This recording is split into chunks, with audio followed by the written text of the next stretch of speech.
이사야 5장은 포도원의 노래로 알려져 있습니다. 여기서 이사야는 하나님을 선한 농부로 이스라엘을 포도원으로 그 백성 하나하나를 포도나무로 비유하여 포도원을 향한 하나님의 세심한 보살핌과 극진한 사랑, 그러한 사랑을 저버리고 나쁜 열매를 맺는 이스라엘의 패역한 모습, 그리고 그것을 보고 실망한 하나님의 분노 등을 잘 묘사했습니다.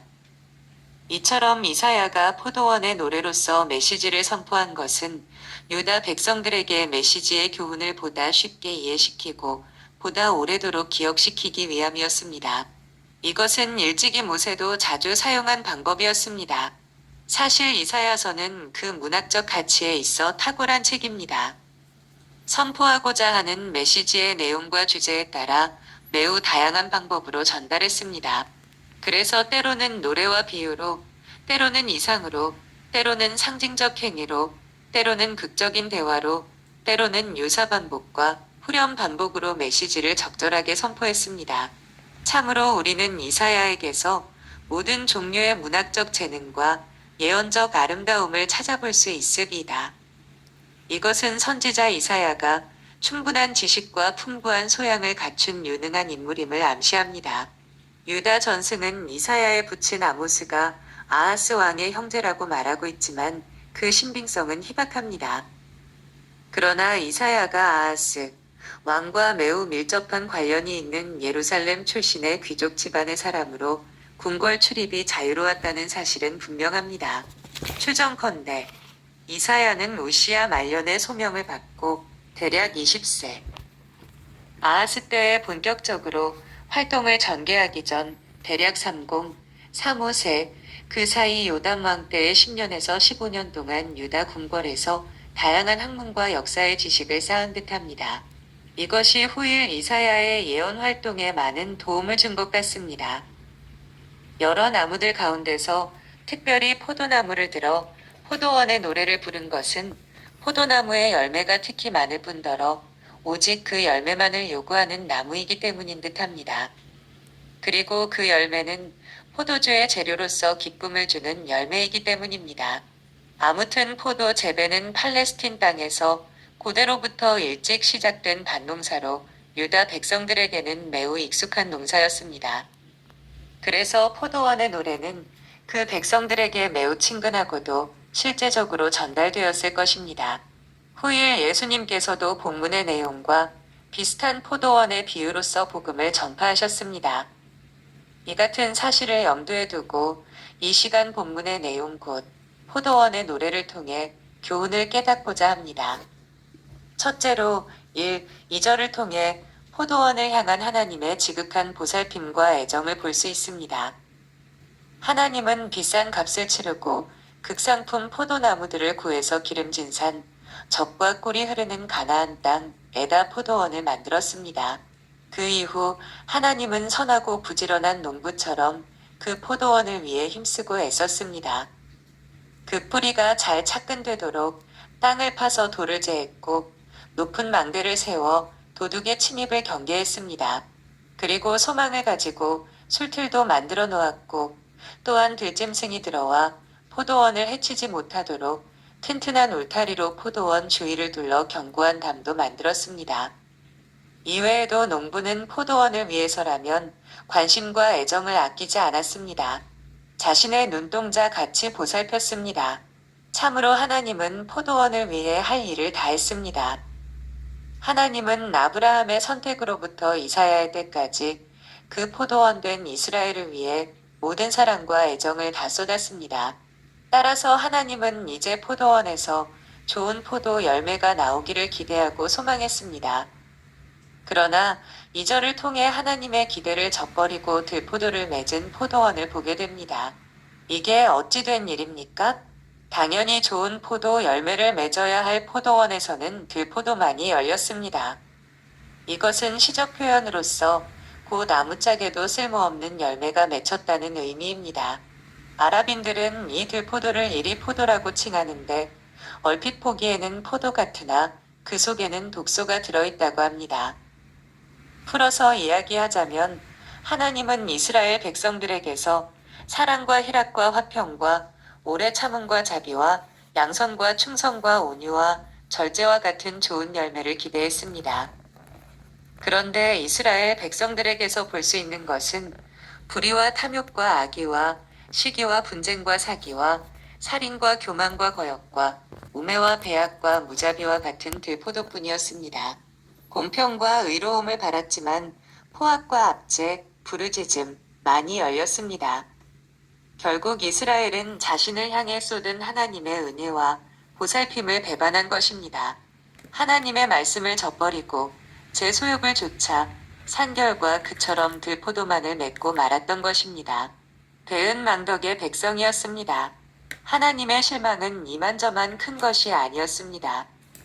셋째로 6절을 보면 들포도를 맺은 포도원에 대한 하나님의 분노를 보게 됩니다. 포도원에 대한 기대가 컸던 만큼, 그리고 포도원에 쏟아부은 사랑이 컸던 만큼 하나님의 실망은 더욱 컸고, 그래서 실망은 곧 분노로 변했습니다. 하나님은 그 포도원을 징계하기로 결정했습니다. 그래서 친히 두르고 세우신 울타리를 걷고 담을 헐었습니다.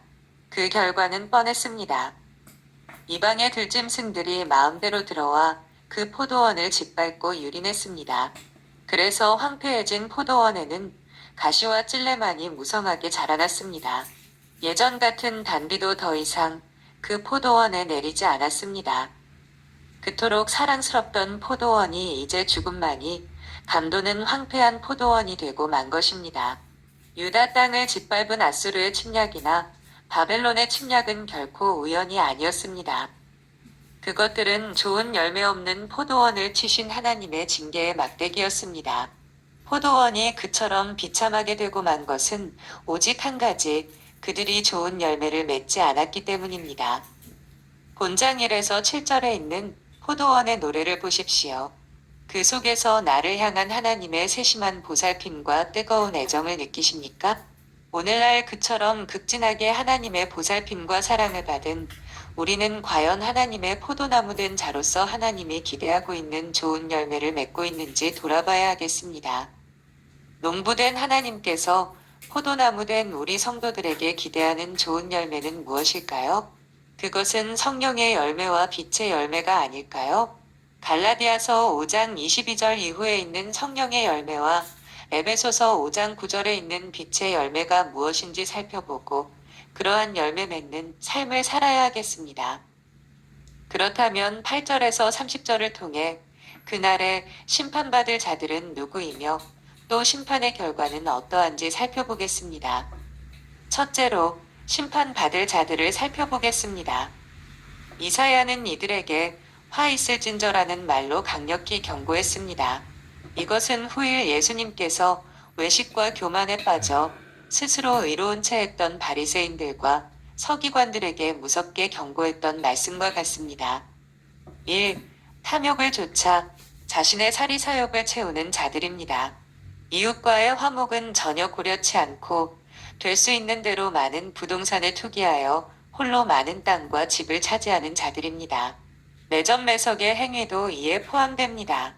이런 자들은 공동체보다 자기의 배만을 위하는 사람으로 그날에 하나님의 진노의 심판을 면할 수 없습니다. 2. 세상 쾌락을 좇아 방탕한 삶을 사는 자들입니다.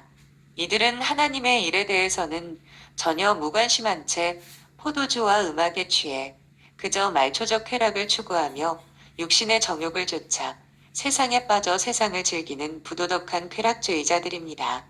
이런 자들은 살았으나 실상 그 영혼은 죽은 자들로 그날에 하나님의 불같은 진노의 심판을 면할 길 없습니다. 3. 거짓 가운데서 스스로 죄악을 자행하는 자들입니다. 이사야는 이들에 대해 비유로 설명하기를 마치 짐승이 무거운 수레짐을 끄는 것과 같다고 했습니다. 그 짐은 죄악의 짐이요. 그 끈은 거짓의 끈입니다. 여기서 죄악은 구체적으로 말씀을 기롱하는 죄입니다. 하나님의 심판이 어디 있느냐 하는 식입니다.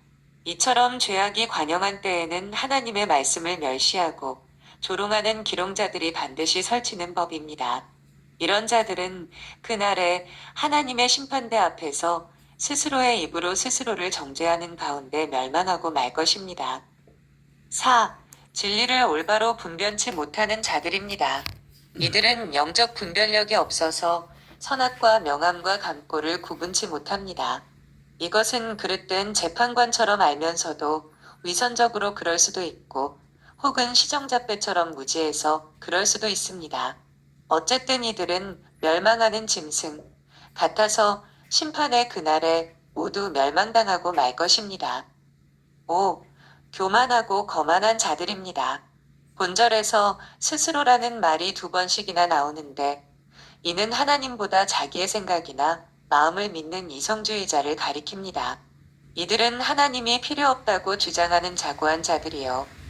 제 인생의 키를 자신이 스스로 잡고 제 지혜와 명철을 의지하여 구원의 항구에까지 가겠다고 호언장담하는 교만한 자들입니다. 하지만 성경은 만물보다 거짓되고 심히 부패한 것은 마음이라고 했습니다. 따라서 그들은 제 마음의 지혜와 명철을 따라 항해했으니 그 결국은 난파일 수밖에 없습니다. 곧 하나님의 폭풍노도 같은 심판의 물결 앞에 멸망당하고 마는 것입니다. 6. 도덕적 타락과 사회적 부패에 빠진 자들입니다. 본절에서 포도주는 개인의 윤리 도덕적 타락을, 뇌물은 공의를 굽게 하는 사회적 부패를 의미합니다. 그런데 이 둘은 별개의 것이 아닙니다. 개인적으로 신실한 사람이 자기의 직무를 이용해 사회적으로 불법과 부패를 자행할 수 없기 때문입니다. 사실 술을 좋아하는 자는 그 술자리에서 또한 뇌물을 받는 일이 허다합니다. 그리고 방탕하게 쓰는 돈은 대개가 뇌물이나 노름이나 투기로 벌어들인 부정부패의 돈입니다. 이런 자들은 하나님께서 특별히 관심을 가지고 보살피시는 고아나 과부나 나그네 같은 약하고 가난하며 소외된 자들을 압제하고 울리는 일이 비일비재하는 고로 그날에 하나님의 무서운 심판을 면할 길 없습니다. 그러면 심판의 비참한 결과는 무엇일까요? 그렇다면 그러한 악인들이 심판당한 결과는 어떠할까요? 여기서 1차적인 심판의 그날은 이방 군대, 아수르 혹은 바벨론의 말발코파의 유다 땅이 짓밟히는 날을 뜻합니다. 과연 그날에 그들이 그동안 추구한 대로 부귀와 권세와 영광을 누렸을까요? 결코 그렇지 못합니다. 홀로 많은 땅과 집을 가진 자들은 모두 빼앗기고 불타고 말았습니다. 철저히 황폐화되고 말았습니다. 거기서 더 이상 의지할 만한 소출을 기대할 수 없게 되었습니다. 오히려 배고픔과 목마름으로 허우적댈 뿐이었습니다. 그 많았던 땅들과 집들은 아무런 쓸모가 없었습니다. 뿐입니까? 술에 빠져 세상 쾌락을 즐기던 자들은 심판의 그날의 무덤에 삼킨 바 되었고 스스로 지혜롭고 명철하다고 자랑하던 자들은 티끌처럼 낮아지고 말았습니다. 하나님께서 진노하사 심판을 베푸시는 그날의 악인들의 모습은 활활 타오르는 불꽃에 떨어지는 마른 풀이요 거리에 낙인 구는 분토였습니다. 하나님께서 식물을 움키고자 달려드는 굶주린 남사자 같은 이방 군대를 그들에게 보낼 것이기 때문입니다. 과연 이사야의 예언대로 타락한 유다 땅의 거민들은 아수르의 말발코파에 여러 차례나 여지없이 짓밟혔고 바벨론의 창카라에 수도 없이 죽임당하고 또 포로로 끌려가고 말았습니다. 오늘날까지 유다 역사는 이 사실을 생생하게 증거해 줍니다. 본장 8에서 23절에 나타나 있는 화 있는 자들의 6가지 유형을 살펴보십시오. 그리고 오늘 나의 삶을 한번 냉철하게 돌아보십시오. 과연 우리의 삶은 하나님의 준엄한 심판에서 벗어날 수 있다 확신하고 계시나요? 본문 17절에서 우리는 무서운 심판의 와중에서도 푸른 촛장에서 유유히 풀을 뜯고 있는 어린 양의 목가적인 모습을 볼 수 있습니다. 이것이 바로 신실한 우리 성도들의 모습이 아닐까요? 묵상을 정리합니다. 후일에 예수님께서도 산상수훈의 교훈에서 말씀하셨습니다. 좋은 나무가 나쁜 열매를 맺을 수 없고 못된 나무가 아름다운 열매를 맺을 수 없느니라. 아름다운 열매를 맺지 아니하는 나무마다 찍혀 불에 던지우느니라. 이러므로 그의 열매로 그들을 알리라. 세례 요한도 경고했습니다. 이미 도끼가 나무 뿌리에 놓였으니 좋은 열매를 맺지 아니하는 나무마다 찍어 불에 던지우리라. 그렇다면 어떻게 해야 좋은 열매를 맺을 수 있을까요? 예수님께서 말씀하셨습니다. 나는 포도나무요 너희는 가지니 젖가 내 안에 내가 저 안에 있으면 이 사람은 과실을 많이 맺나니 나를 떠나서는 너희가 아무것도 할 수 없음이라. 이제 구체적으로 좋은 열매는 무엇인지 살펴봅시다. 그것은 성령의 열매요 빛의 열매입니다. 성령의 열매 9가지는 다음과 같습니다. 마이너스 오직 성령의 열매는 사랑과 희락과 화평과 오래 참음과 자비와 양선과 충성과 온유와 절제니. 그리고 빛의 열매는 다음과 같습니다. 마이너스 빛의 열매는 모든 착함과 의로움과 진실함에 있느니라. 오늘 하나님의 포도원 된 교회에 그리고 포도나무 된 성도 자신에게 이러한 좋은 열매가 있습니까? 교회와 성도는 반드시 이러한 좋은 열매 맺는 삶을 살아야 합니다. 때가 되면 하나님은 반드시 그 열매를 요구하시기 때문입니다. 그리고 이제 우리는 유다 역사를 통해 곧 성경 역사를 통해 교훈을 배워야 합니다.